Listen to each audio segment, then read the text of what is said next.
हाँ हेलो, कैसे हो? कैसे चल रही है पढ़ाई? अच्छे से पढ़ाई हो रही है ना? और क्वेश्चन बैंक सॉल्व कर रहे हैं कि नहीं कर रहे हैं? क्वेश्चन बैंक सॉल्व करो, खासकर बायोलॉजी में। जो लोग शुरू से पढ़ रहा है, 3-4 जो पढ़ लिया है, वो बेहतर है कि क्वेश्चन बैंक सॉल्व करो। और क्वेश्चन दिखेगा कि हाँ ये क्वेश्चन यहाँ से आया है और यहाँ जो है हम पढ़े थे और यहाँ वो क्वेश्चन पूछा है। तो देखो, सबसे इम्पोर्टेंट चीज़ जो है वो क्वेश्चन बैंक है, इसलिए बेहतर है कि क्वेश्चन बैंक सॉल्व करना आप शुरू कर दो। ठीक है। और अब गारंटेड है कि 70 से 80% जो क्वेश्चन जो है क्वेश्चन बैंक का वो दिखेगा, अगर पूरा क्लास शुरू से किए हो और बढ़िया से मतलब सब दिमाग में रिटेन है तो दिखेगा क्वेश्चन। ठीक है। तो चलो, अभी जो है हम लोग आज मानव स्वास्थ्य हम लोग का लास्ट आज वीडियो होगा। और आज जो है हम लोग मानव स्वास्थ्य हम लोग को पूरी तरह से खत्म कर देंगे। 2 टॉपिक उसमें बचा हुआ, एक छोटा सा टॉपिक है जो कि है ड्रग एवं अल्कोहल, जो कि सामान्यतः क्लास में नहीं पढ़ाया जाता है, जो कि मतलब एकदम सिंपल चीज़ है और यहाँ से क्वेश्चन भी नहीं आता है। ठीक है। चाहो तो एक बार रीडिंग कर लेना, उसमें यही लिखा हुआ है कि ड्रग अल्कोहल का क्या प्रभाव पड़ता है और कैसे इंसान को इससे बचना चाहिए, यही सब लिखा हुआ है। लेकिन थोड़ा सा उसमें जो मेन चीज़ है वो हम बताएंगे, जो आपको ऑब्जेक्टिव में आ सकता है। अभी तक आया तो नहीं है लेकिन आ सकता है। ठीक है, जानना भी चाहिए। और दूसरा चीज़ पर बचा हुआ है वो है एड्स। ठीक है। तो एड्स भी जो है हम लोग आज देखेंगे। उसके पहले जो है एक क्वेश्चन उसके पहले जो है एक क्वेश्चन कोई हमको भेजा हुआ था व्हाट्सएप पे। वो क्वेश्चन थोड़ा सा हम लोग देख लेते हैं। ठीक है। ब्लड ग्रुप का क्वेश्चन देते हो, जो भी क्वेश्चन भेजते हो हम उसको देखते हैं। उसमें से जो भी क्वेश्चन हमको ऐसा लगेगा कि ये क्वेश्चन हमको बताना चाहिए, इसमें तुमको सच में दिक्कत आ रहा होगा, तो वो क्वेश्चन हम बता देंगे ऐसे ही। और जो क्वेश्चन मान लो कि हम पहले पढ़ा चुके हैं तो उसको देख लो। इस मान लो कुछ लोग भेजा था हमको कि एंटीबॉडी क्या है, प्रतिरक्षा क्या है, तो ये सब हम पहले बता चुके हैं पहले की वीडियो में। तो उसी वीडियो को 3-4 बार देखो। ठीक है, समझ में आ जाएगा। ठीक है। तो अभी जो है एक क्वेश्चन भेजा था ब्लड ग्रुप का। जो लोग ब्लड ग्रुप पढ़ा हुआ है उन्हें समझ में आएगा, इसलिए ध्यान से देखो। नहीं पढ़े तो जाके यूट्यूब पर जो है देखो, ब्लड ग्रुप का एक वीडियो है पूरा, 58 मिनट का है शायद, सबसे बड़ा वीडियो वही है, उसमें जाकर देख सकते हैं। देखो, ब्लड ग्रुप का वो क्वेश्चन ऐसे है कि एक, चूँकि उसको हम वहाँ उतना बार एक्सप्लेनेशन लिख सकते हैं व्हाट्सएप पे और अभी बता देंगे तो सबको पता चल जाएगा वो। देखो, पहले क्वेश्चन है समझो कैसा है। शायद क्वेश्चन एनसीईआरटी का है। ठीक है। एनसीईआरटी में जो चैप्टर नंबर 5 है उसका क्वेश्चन है, वो लास्ट क्वेश्चन है, लास्ट 3rd या 4th क्वेश्चन है। देखो, उसमें ऐसा है कि जो बच्चा है, जो संतति है, ठीक है, उसका ब्लड ग्रुप ओ दिया हुआ है। ठीक है। और माता का ब्लड ग्रुप दिया हुआ है बी, पिता का ब्लड ग्रुप दिया हुआ है ए। ठीक है। तो बोला है कि माता और पिता का जीनोटाइप निकालें, ब्लड ग्रुप का जीनोटाइप। जो कि तुमको पता है कि देखो, बी ब्लड ग्रुप 2 तरीके से हो सकता है, या तो आई बी है तो हो जाएगा, या आई बी स्मॉल है तभी भी हो जाएगा बी ब्लड ग्रुप। पता है ना ये बात? और ए ब्लड ग्रुप भी हो सकता है, या तो आई ए है तो हो जाएगा, और नहीं तो आई ए स्मॉल आई है तभी भी हो जाएगा। ठीक है। अब इसमें बताना है कि अगर एक बच्चे का ब्लड ग्रुप वो है तो माता पिता ब्लड ग्रुप का जो जीनोटाइप है वो क्या है। अब सोचो, अगर समयुग्मजी हो किसी का भी तो क्या बच्चा का ओ हो पाएगा? देखो, बच्चा का ओ है का मतलब क्या है कि दोनों में जीनोटाइप स्मॉल आई है। दोनों में स्मॉल आई है, मतलब माता और पिता से दोनों से कौन सा आया है? आई एलील आया है, मतलब कि जीनोटाइप आई भी स्मॉल आई है और इसका आई ए स्मॉल आई है। बात समझ में आया? अगर माता या पिता में से किसी का भी समयुग्मजी होता, किसी का भी जीन समयुग्मजी होता, तो बच्चे में कोई ना कोई चल जाता है, आई ए या आई बी। तो क्या बच्चे ब्लड ग्रुप ओ हो पाता? नहीं हो पाता। बच्चे ब्लड ग्रुप ओ है, मतलब बच्चों में जो दोनों दोनों जो जीनोटाइप, दोनों जो जीन आया है वो स्मॉल आई है, मतलब दोनों माता पिता में एक स्मॉल आई एलील उपस्थित है। तो इस तरह से कह सकते हैं कि माता का ब्लड जो जीनोटाइप है वो आई बी स्मॉल आई है, और जो पिता का जीनोटाइप है वो आई ए स्मॉल आई है। ठीक है। अब इसमें यह भी पूछा है कि बाकी बच्चे जो पैदा होंगे उनका ब्लड ग्रुप क्या होगा। तो यहाँ से तो इजीली निकाल सकते हैं। ठीक है। माता का कर दो आई बी स्मॉल आई, पिता का कर दो आई ए स्मॉल आई, बताइए अलग अलग कर देते हैं।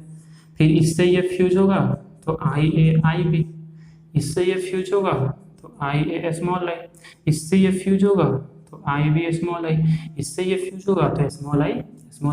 तो कौन कौन पॉसिबल है? देखो, इससे कौन होगा? ए बी, इससे कौन होगा? ए, इससे कौन होगा? बी, इससे कौन होगा? ओ। मतलब चारों पॉसिबल है ब्लड ग्रुप जो है बच्चे का, चारों में से कोई भी हो सकता है। ठीक है। तो यही क्वेश्चन था, आसान क्वेश्चन था, थोड़ा सोचना था इसमें। ठीक है। देखो क्या दिया था इसमें, माता का बी है, पिता का ए है, और एक बच्चे का दिया था ओ, बच्चे का ओ है, मतलब मदर से भी आई आया होगा, पे से भी आई आया होगा, और दोनों का ए भी दिया हुआ है, मतलब दोनों का समयुग्म तो हो ही नहीं सकता है। अगर समयुग्म जी होगा तब तो बच्चे में वो हो ही नहीं पाएगा, तो बच्चे में अगर एक भी एलील आ गया तो वो बिल्कुल कैसे हो पाएगा, नहीं हो पाएगा, मतलब दोनों का विषम युग्म जी है। ठीक है, तब अब बाकी सब बच्चों को पूछा हुआ था, तो इस तरह से चारों में से कोई भी हो सकता है। तो ये बात था ब्लड ग्रुप का जो क्वेश्चन कोई व्हाट्सएप किया हुआ था, तो वह क्वेश्चन था, उसका एक्सप्लेनेशन था। तो इस तरह से जो भी मतलब क्वेश्चन हो, देखो दिमाग लगाओ, देखो बायोलॉजी में क्वेश्चन नहीं छूटेगा। अभी तुम क्वेश्चन बैंक करो, तुम दिखेगा, अगर सही से पढ़े होगे, पूरा एकदम वीडियो से बार देखे होगे, तो 70 से 80% क्वेश्चन कितने चैप्टर पढ़ाई हुआ है, 4-5 चैप्टर पढ़ाई हुआ है, अगर कुछ देखा है तो उसको 4-5 चैप्टर पढ़ा चुके हैं अभी तक, और उसी में से तुमको 70 से 80% क्वेश्चन दिख जाएगा क्वेश्चन बैंक में। ठीक है, तो इसलिए दिक्कत नहीं लेना है, आसानी से पढ़ाई करना है। तो चलो ये हो गया। अब हम लोग जो है पढ़ लेते हैं एड्स के बारे में, फिर हम लोग जो है ड्रग एवं अल्कोहल जो टॉपिक है उसको थोड़ा सा देख लेंगे। ठीक है, तो अब होगा एड्स के बारे में। ठीक है, जिस तरह से कैंसर जो है उसमें से ऑब्जेक्टिव क्वेश्चन भी आता है और उसमें से सब्जेक्टिव क्वेश्चन भी आता है 5 नंबर में, वैसे ही एड्स से भी जो है ऑब्जेक्टिव क्वेश्चन भी आता है और सब्जेक्टिव क्वेश्चन भी आता है। देखो सबसे पहली बात कि एड्स का फुल फॉर्म क्या होता है, तो पहले बता चुके हैं फर्स्ट सेकेंड क्लास में भी कि एड्स का फुल फॉर्म क्या होता है। इसका फुल फॉर्म होता है acquired immuno deficiency syndrome, acquired immuno deficiency syndrome. और एड्स किससे होता है, तो एड्स वायरस से होता है और उस वायरस का नाम है HIV। ठीक है, HIV का फुल फॉर्म होता है human immuno deficiency virus, human immuno deficiency virus. देखो सबसे पहले नाम समझो कि सबका नाम क्या है। Acquired immuno deficiency syndrome, acquired मतलब क्या होता है, प्राप्त किया गया। देखो एड्स कोई बीमारी नहीं है, एड्स में क्या होता है कि शरीर के जो प्रतिरक्षा तंत्र है, शरीर के जो इम्यूनिटी है, वो इतना कमजोर हो जाता है कि इंसान किसी बीमारी से लड़ने के काबिल ही नहीं बचता है। जैसे पढ़ा था इम्यूनिटी के बारे में, शरीर की वह क्षमता, शरीर अनेक रोगाणुओं से लड़ पाता है, उसको क्या कहते हैं, इम्यूनिटी कहते हैं। हमारे शरीर पर हमेशा बहुत सारे रोगाणु हमला कर रहे हैं, लेकिन शरीर उनसे लगातार लड़ रहा है और उनको जो है शरीर पर प्रभावित होने से हमको बचा रहा है। लेकिन इस बीमारी में क्या होता है कि जो इम्यूनिटी है, जो प्रतिरक्षा तंत्र है, वो कमजोर हो जाता है, कमजोर नहीं खत्म हो जाता है। जब खत्म हो जाता है तो आसपास के बहुत सारे रोगाणु एक साथ शरीर पर हमला कर देते हैं और शरीर को नष्ट कर देते हैं, उसी को बोलते हैं एड्स। एड्स का अपना कोई लक्षण नहीं है, जैसे मान लो मलेरिया, उसका लक्षण है, मलेरिया में जो है बुखार आता है, बहुत तेज आएगा बुखार, फिर बुखार उतर जाएगा, फिर बहुत तेज आएगा, ठंडा लग के बुखार आएगा, ये सब। टाइफाइड, तो उसमें जो है कुछ दिन बुखार चढ़ता है, फिर बुखार बहुत हाई हो जाता है, फिर बुखार उतरता है, फिर इंसान की मौत हो जाती है। तो इस तरह हर एक बीमारी का अपना लक्षण है, लेकिन एड्स का अपना कोई लक्षण नहीं है, क्योंकि एड्स खुद बीमारी नहीं है। देखो एड्स क्या है, सिंड्रोम है। सिंड्रोम क्या होता है, सिंड्रोम मतलब होता है लक्षणों का समूह जिसमें एक साथ बहुत सारी बीमारी हो जाएंगी, तो उसको एड्स बोलते हैं। और ये किससे होता है, तो HIV से होता है। देखो HIV क्या है, तो HIV एक रिट्रोवायरस है। रिट्रोवायरस क्या है, ये हम लोग पिछले क्लास में भी देख चुके थे। ये इसको एक और हिंदी में इसको बोलते हैं पश्च विषाणु, पश्च विषाणु। तो रिट्रोवायरस क्या है, तो बोले थे कि जो भी वायरस में, देखो वायरस क्या है, पहले वायरस या तो RNA है या DNA है, और उसके ऊपर क्या पाया जाता है, प्रोटीन का कवर पाया जाता है। और जिस भी वायरस में जो न्यूक्लिक अम्ल है वो RNA होता है, उसी को क्या कहा जाता है, रिट्रोवायरस कहा जाता है। अब बताया था कि सबसे खतरनाक जो वायरस होते हैं वो रिट्रोवायरस होते हैं। चाहे वो कैंसर का जो वायरस था SV40 पैपिलोमा वायरस, वो भी क्या था, रिट्रोवायरस। जो एड्स का वायरस है ये भी क्या है, रिट्रोवायरस। जो कैंसर का वायरस है वो रिट्रोवायरस। जो कोरोना का वायरस है वो भी क्या है, रिट्रोवायरस। तो रिट्रोवायरस क्या है, तो वायरस आया हुआ क्वेश्चन है कि जो वायरस के अंदर आनुवांशिक पदार्थ RNA होता है उसे क्या कहा जाता है, रिट्रोवायरस कहा जाता है। और एड्स का जो वायरस है HIV, ये एक रिट्रोवायरस है।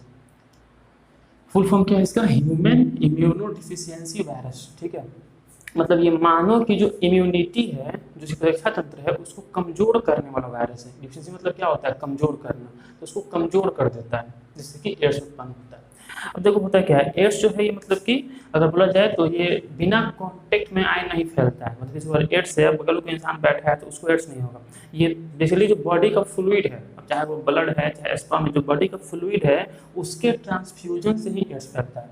तो एड्स जो है ये हमेशा जो शरीर में जो द्रव है, बॉडी फ्लूइड, उसके स्थानांतरण से ही फैलता है। ऐसे मान लो किसी को फ्लू हुआ है ना, सर्दी खांसी जुकाम हुआ है, तो वो बैठा है, बगल में कोई बैठा है, तो वो अगर छींकेगा तो वहाँ से जो है वायरस उसके बॉडी में आएगा और उसको भी फ्लू होने का चांस बढ़ जाए। जरूरी नहीं कि हो ही जाए, लेकिन चांस रहेगा होने का। लेकिन इसमें ऐसा नहीं है, क्योंकि ये बॉडी के फ्लूइड्स है। जैसे कि जब ब्लड है, मान लो किसी को HIV वायरस उसके बॉडी में है और उसको जिस इंजेक्शन से, उसको जिस सिरिंज से उसको इंजेक्शन दिया गया, और अगर उसी सिरिंज से किसी और को दिया जाए तो उससे फैल सकता है। या फिर जिसको बस HIV वायरस है उसका ब्लड किसी और में चढ़ा दिया गया तो उससे फैल सकता है। या फिर उससे यौन संपर्क से भी फैलता है, उसमें बॉडी की फ्लूइड, जो भी बॉडी में फ्लूइड है उनके थ्रू ही एड्स फैलता है।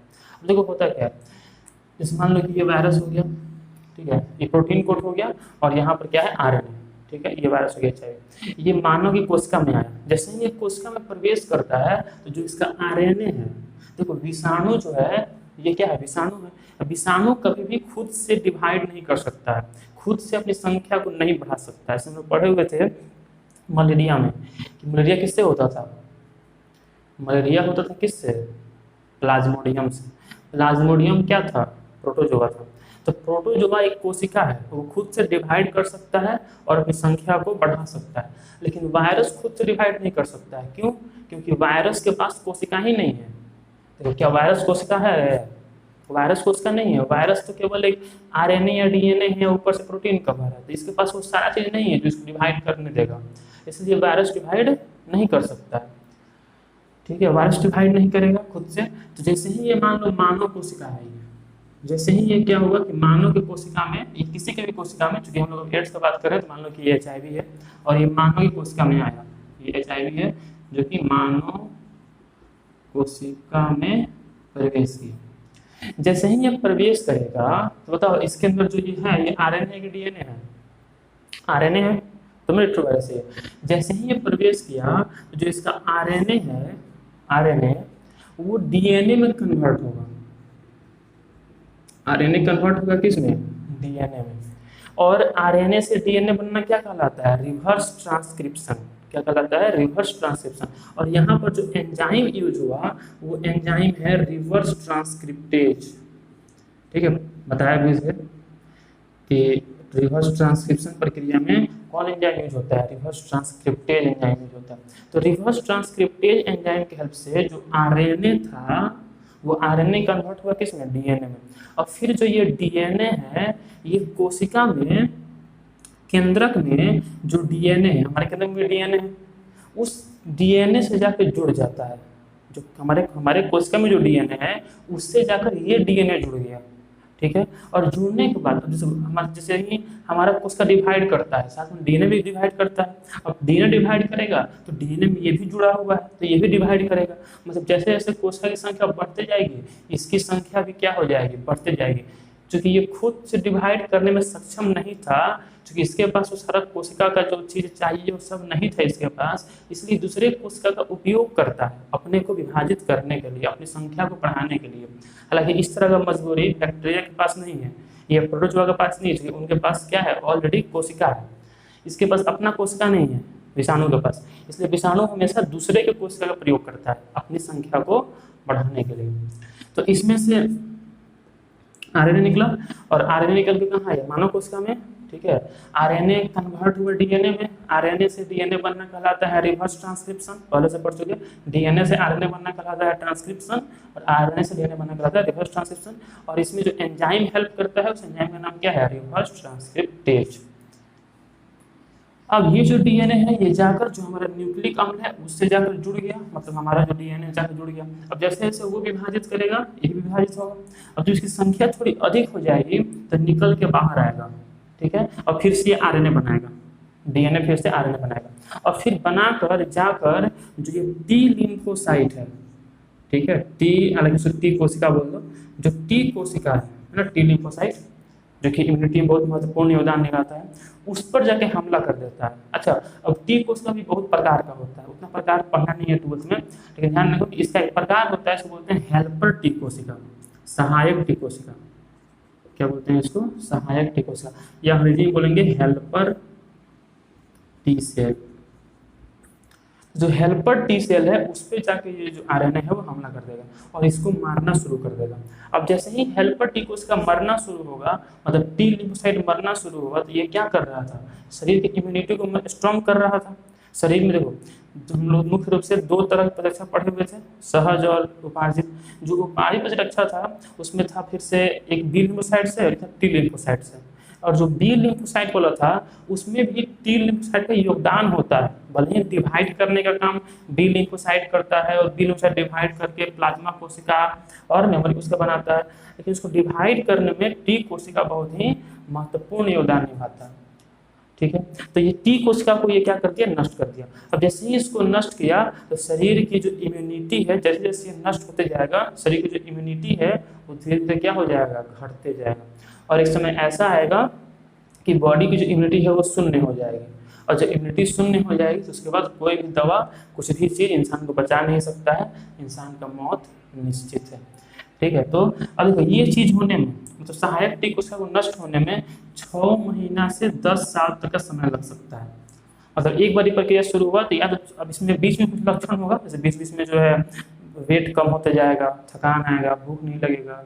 ठीक है, तो ये सब लक्षण इसमें रहेगा, लेकिन ये सब इतने सामान्य लक्षण हैं कि लोग इस पर ध्यान नहीं देता है। लोग को लगता है कि सामान्यतः भी ऐसा होता है, सामान्यतः भी जो है भूख कम लगता है या सामान्य भी ऐसा होता है, तो लोग यहाँ पर ध्यान नहीं देगा। उससे क्या होगा कि ये बढ़ते जाएगा, मतलब ये मरते जाएगा और ये वायरस बढ़ते जाएगा, और धीरे धीरे जब बॉडी की एकदम शून्य हो जाएगी, जब बॉडी एकदम मतलब उसके पास कुछ बचेगा ही नहीं इम्यूनिटी, तब इंसान एक साथ बहुत सारे बीमारी से घिर जाएगा और तब लास्ट में इंसान की मौत हो जाएगी। इसका कोई भी इलाज संभव नहीं है।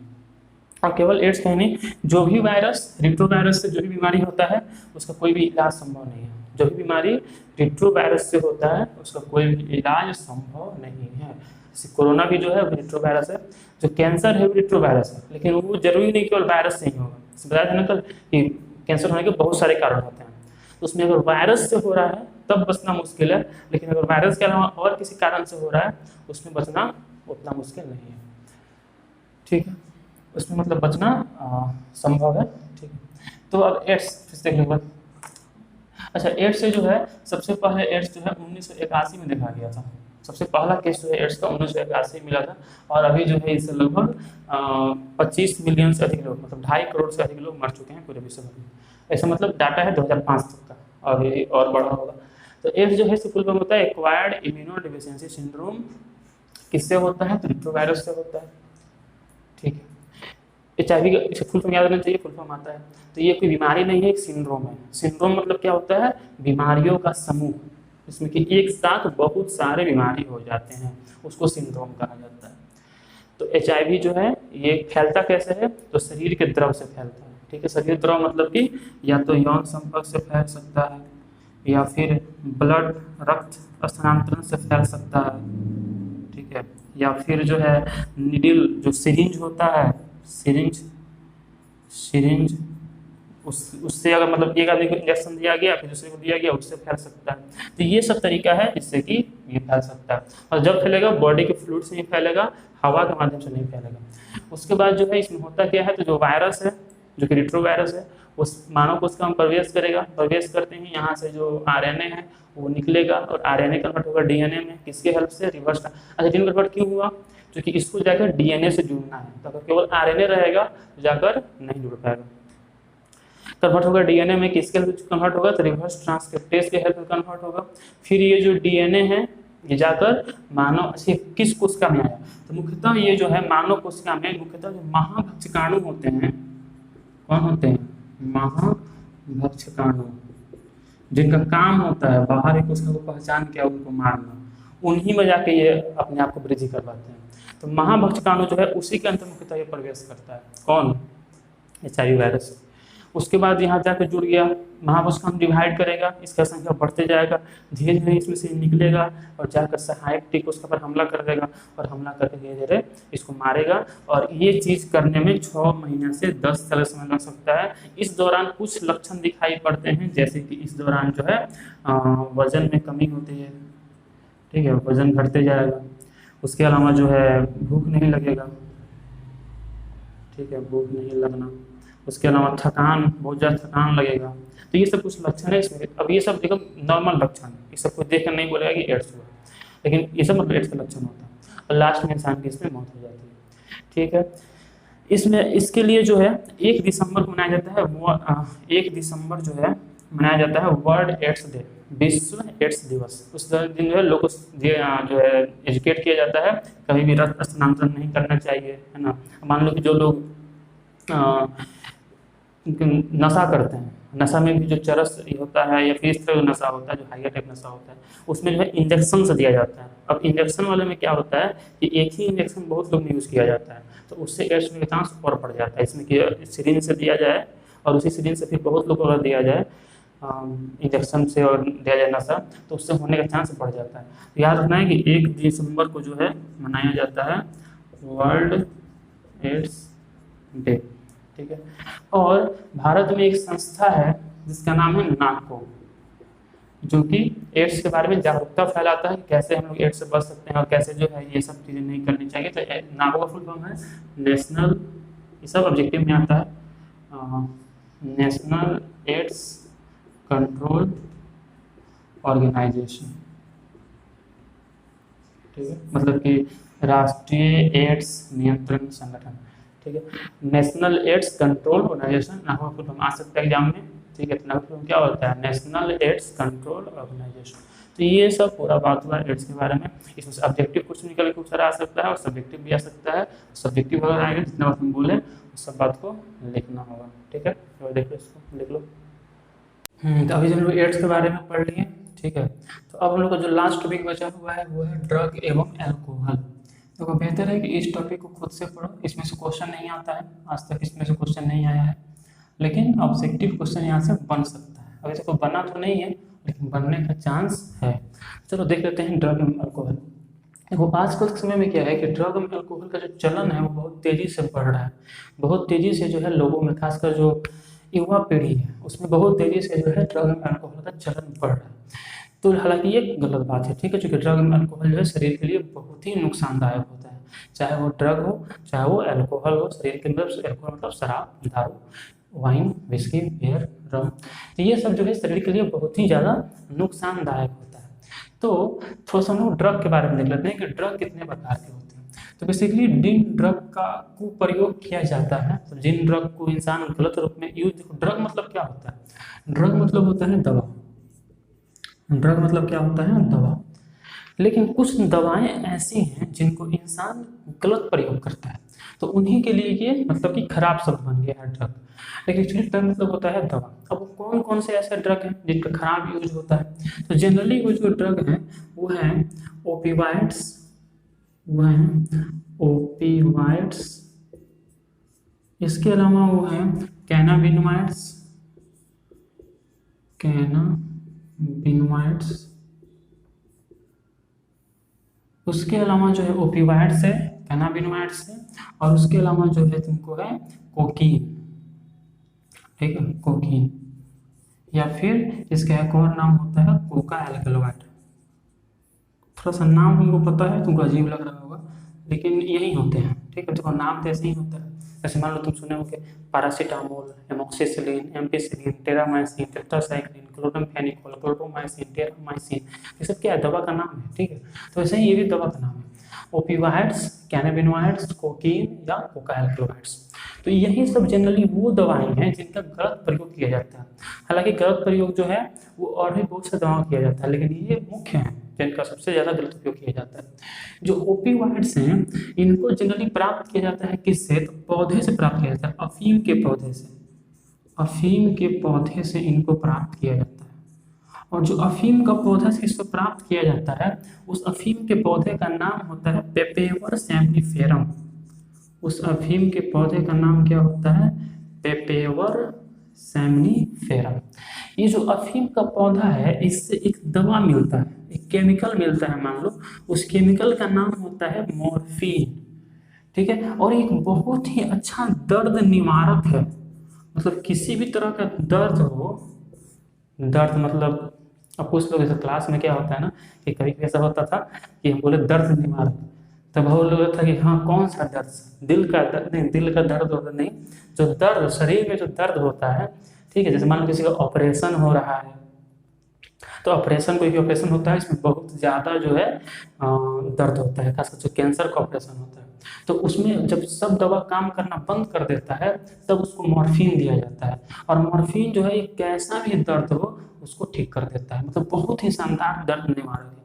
लेकिन इसी मॉर्फिन का एसिटिलीकरण करके, क्या करके, एसिटिलीकरण पढ़े होगे मेरे ख्याल से केमिस्ट्री में, एसिटिलीकरण अभिक्रिया, एसिटाइलेशन अंग्रेजी में बोलते हैं, एसिटाइलेशन नहीं पढ़े तो सुन लो कि एक प्रक्रिया, एक तरीका होता है, एक प्रक्रिया होता है, ठीक है। तो मतलब इसी को रूपांतरित करके, ये नहीं तो छोड़ दो, इसको याद रखो, मॉर्फिन को रूपांतरित करके बनाया जाता है हीरोइन। हीरोइन, और ये हीरोइन ही लिया जाता है जनरली नाक से सूंघ के लिया जाता है या फिर इंजेक्शन से लिया जाता है। और ये जो हीरोइन होता है ये शरीर में जाकर तरह तरह के जो प्रक्रियाएं हैं उनको करता है, जैसे कि अभी आगे बताएंगे इसका क्या क्या, मतलब इसका क्या क्या जो है साइड इफेक्ट होता है, क्या क्या इसका लक्षण होता है। अभी समझो ये ड्रग मेनली ओपिवाइड्स, कैनाबिनोइड्स, कोकीन या कोकाइनोइड्स, इन्हीं का गलत प्रयोग किया जाता है। ओपिवाइड्स प्राप्त किया जाता है कहाँ से, अफीम के पौधे से। अफीम पौधे का नाम क्या होता है, साइंटिफिक नेम पेपेवर सैमनीफेरम। और ये यहाँ से मॉर्फिन मिलता है। मॉर्फिन क्या है, बहुत ही अच्छा दर्द निवारक, लेकिन इसी का एसिटिलीकरण करके चेंज किया जाता है हीरोइन में। मतलब हीरोइन को जो है नाक से सूंघ कर या इंजेक्शन से लिया जाता है, जिससे कि इंसान को नशा होता है, ठीक है। मतलब कि इंसान जो है उसको मान लो एक तरह से यूफोरिया बताएंगे उसको, मतलब इन तीनों से लगभग सेम ही तरह का चीज होता है, तो हम लोग अभी आगे देखेंगे, ठीक है। नेक्स्ट है कैनाबिनोइड्स। कैनाबिनोइड्स जो है इनको जनरली प्राप्त किया जाता है कैनेबिस सटाइवा के पौधे से, कैनेबिस सटाइवा, कैनेबिस सटाइवा। और यही जो पौधा है इसी के फूल से इसको प्राप्त किया जाता है। और फिर इससे क्या बनाया जाता है, इससे बनाया जाता है भांग। मतलब भांग का पौधा होता है, सॉरी ये भांग का ही पौधा है, उसी के वैज्ञानिक नाम है कैनेबिस सटाइवा। तो इसी से बनाया जाता है, इससे बनाया जाता है मैरिजुआना, मैरिजुआना या फिर चरस, चरस या फिर गांजा या फिर भांग। तो इसे हर पत्ती से निकलता ही है, पत्ती इसका भांग होता है, और फूल वगैरह से जो है चरस, गांजा, marijuana सब बनाया जाता है। और इसके सिगरेट में डालकर या फिर जो है इसको सामान्यतः भी इसको जानते ही हो, ठीक है। उसको जनरली जो होली होली में देखते हो कि भांग बनता है, ठीक है। तो वो सब जो है इससे इससे इसका यूज जनरली सिगरेट में डालकर गांजा का या marijuana का या चरस का उपयोग किया जाता है। सिगरेट या फिर जो सिगार होता है उसमें भर के उसमें आग लगा के फिर उसको धुआं लिया जाता है इसका, marijuana का। अभी देखे होगे सुशांत सिंह केस में जो है marijuana का नाम आ रहा है। तो ये जो है ये सब क्या है, ये सब जो है कैनाबिनोइड्स है, ठीक है। उसके बाद आता है कोका एल्कलॉइड्स, कोकीन। कोकीन जो है जनरली भारत में नहीं होता है, ठीक है। देखो ये सब तो भारत में होते हैं, अफीम भी भारत में होता है, ये सब तो भारत में एकदम शुरू से हो रहा है, ठीक है। और देखो जैसे बोलो ना कि इसका औषधीय गुण है, उस तरह इनका भी औषधीय गुण है। जो भांग का पौधा होता है वो किसी भी तरह के मानसिक विकार को दूर करने में बहुत महत्वपूर्ण योगदान देता है। किसी को भी अगर मानसिक बीमारी है तो उसको भांग के पौधा से आयुर्वेद में दवा बनता है उसके लिए। लेकिन उसी का गलत प्रयोग करके चरस, गांजा, marijuana बनाया जाता है, तब उसको लिया जाता है, जिससे कि इंसान को धीरे धीरे हानि ही होता है। हर तरह का हानि होता है, सामाजिक, आर्थिक, है ना, शारीरिक, हर तरह से नुकसान। कोकीन जो है ये जनरली दक्षिण अमेरिका का पौधा है। मतलब ये कहाँ पाया जाता है, दक्षिण अमेरिका में पाया जाता है। और इसको कहाँ से प्राप्त किया जाता है, इसको प्राप्त किया जाता है इरिथ्रोजाइलम कोका से, इरिथ्रोजाइलम कोका पौधे से इसको प्राप्त किया जाता है, ठीक है। और इसको भी जनरली जो है नाक से सूंघ कर लिया जाता है या फिर इसको इंजेक्शन से लिया जाता है, ठीक है। और इसको लिया जाता है जनरली धुआं के द्वारा, ठीक है। तो यही तीन तरह के ऐसे हैं, ओपियोइड्स, कैनाबिनोइड्स, कोका एल्कलॉइड्स। अब बात है कि इनका लक्षण क्या क्या होता है। तो देखो इनका जो लक्षण होता है मुख्य रूप से ठीक है, सबका लक्षण हालांकि थोड़ा थोड़ा अलग होता है, लेकिन तो उतना विस्तार में नहीं जाएंगे, थोड़ा बहुत देख लेते हैं लक्षण क्या क्या होता है। तो इसका एक लक्षण होता है इंसोम्निया। इंसोम्निया इंसोम्निया जनरली इसका लक्षण नहीं होता है, इन दोनों का लक्षण होता है। इंसोम्निया मतलब होता है नींद की कमी। इंसोम्निया मतलब होता है नींद की कमी, ठीक है। इसके अलावा इन तीनों का जो लक्षण एक होता है वो होता है हेलुसिनेशन और यूफोरिया।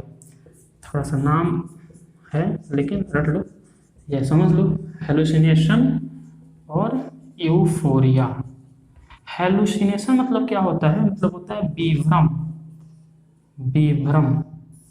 और यूफोरिया मतलब क्या होता है, सुख का आभास, सुखाभास।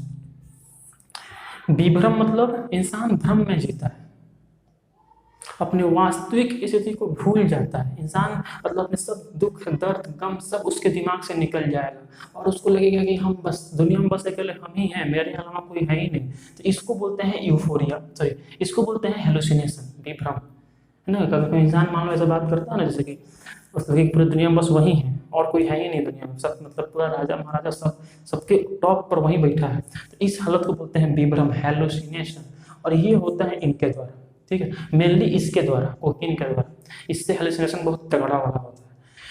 वैसे ही यूफोरिया, इंसान एकदम सब दुख दर्द एकदम खुशी का अनुभव उसके अंदर होता है, खुशी का आभास होता है, इन तीनों के कारण सबसे ज्यादा होता है कोकीन के कारण, ठीक है। तो ये सब ही इसके जो है ये है आता है ड्रग में। तो यही तीन मुख्य, जनरली इसका एक लक्षण होता है कि शरीर के क्रियाक्रम को धीमा कर देता है और इसके अलावा जो है ये नींद बहुत अच्छा लाता है, ठीक है। इसका जनरली होता है कि ये जो हृदय की धड़कन है उसको बढ़ा देता है और दुख दर्द को खत्म कर देता है। बाकी सबका लक्षण इसका लक्षण बस इंसोम्निया नहीं है, बाकी इन सबका लक्षण है विभ्रम और सुखाभास। हेलुसिनेशन मतलब इंसान भ्रम में जीता है और सुखाभास मतलब इंसान को दुख दर्द भूल जाता है और उसको केवल सुख ही सुख लगता है इस दुनिया में। लेकिन ये अच्छी बात नहीं है, क्योंकि इससे क्या होगा, धीरे धीरे ये बढ़ते जाएगा, डोज बढ़ते जाएगा और इंसान गर्त की ओर, अपने विनाश की ओर बढ़ता जाएगा। इसलिए ड्रग एवं अल्कोहल से दूर रहना चाहिए, खासकर आजकल की युवा पीढ़ी को। चाहे वो देखो, ये तो मतलब बड़ा बड़ा चीज हो गया है ना ड्रग अल्कोहल, लेकिन नशा देखा जाए तो नशा एक चाय से भी होता है, एक चाय से भी नशा होता है। चाय ये पीना अच्छी बात नहीं है, अगर थोड़ा बहुत पीते तो अच्छी बात है, लेकिन अच्छी बात तो है ही नहीं, क्योंकि चाय में भी निकोटीन होता है और भी शरीर के लिए नुकसानदायक होता है, ठीक है। तो चाय से लेकर और कोकीन का ही एग्जाम्पल है LSD, ठीक है। ये सबसे हाई लेवल का नशा होता है, सबसे मतलब हाई लेवल भी इसको मान सकते हैं LSD को, लाइसर्जिक डाईएथिलामाइड, लाइसर्जिक डाईएथिलामाइड। तो इससे क्या होता है कि इंसान एकदम हेलुसिनेशन में चल ही जाता है, उसको लगता है कि बस दुनिया में बस जो है सो हम ही हैं और कोई कुछ नहीं है। तो इसको मतलब उसको लगता है कि हम एक बिल्डिंग में से होकर अगर प्लेन निकाल दे तो सब पूरा लोग मर जाएगा, बिल्डिंग गिर जाएगा और हम बच जाएंगे। इसी को बोलते हैं भ्रम, ठीक है, विभ्रम में रहता है और यह इसको सुखाभास होता है। लेकिन ये सब गलत बातें हैं। अगर आसपास किसी को दिखे जो है नशा करता हो, चाहे वो तंबाकू का या फिर सिगरेट का या फिर चाहे को भी किसी को अगर तलब हो, है ना, जिसको कि मतलब दिन भर में 3 बार 4 बार चाय पीता होती है, सब गलत बात है। उनको समझाओ कि ये शरीर के लिए सही नहीं है, शरीर बहुत ही मूल्यवान है, इसकी हमको रक्षा करनी चाहिए। तो इसी के साथ इस चैप्टर को करते हैं खत्म। इसको स्क्रीनशॉट ले लो एक बार और जाकर इसको NCERT से पढ़ लेना और बढ़िया समझ में आ जाएगा। नहीं भी पढ़ना है तो कोई बात नहीं, इसको स्क्रीनशॉट ले लो, जितना बताए हैं उतना लिख लेना, इतना काफी है। देखो वीडियो को 2 बार 3 बार देख लो, ज़्यादा दिक्कत हो रहा है तो, ठीक है। तो इस तरह ये चैप्टर खत्म होता है। मिलेंगे नेक्स्ट वीडियो में, तब तक के लिए पढ़ाई करते रहें। बहुत बहुत धन्यवाद।